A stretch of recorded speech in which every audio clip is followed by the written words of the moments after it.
me. They thought I was, and they liked me.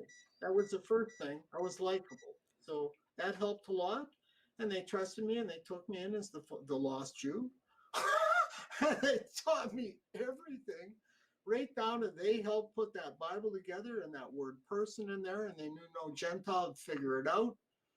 And so, like, I got a schooling that nobody's ever going to get. They're telling me that all the Gentiles of the world are cattle, and that God was so good to give them all this cattle, but there's getting too many of them, and they're planning a culling. And there's a big culling coming soon, a great culling. I was learning this in 1976. So I'm like stunned and in awe, but I couldn't pretend like I was in too much of a shock. I mean, I couldn't let out that I was in too much of a shock. But anyways, that relationship ended. That was sad that it ended, but it did. And I come back to Canada with all of this knowledge.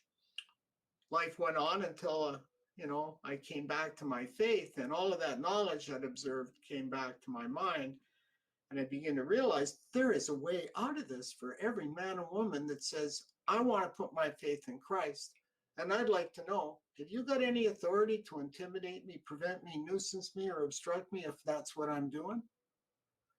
And so there's your $24 billion question of any public official in the world. Anybody trying to exert authority over you when you haven't hurt anybody, and you get to ask them, do you get to intimidate me to violate my faith? Beautiful.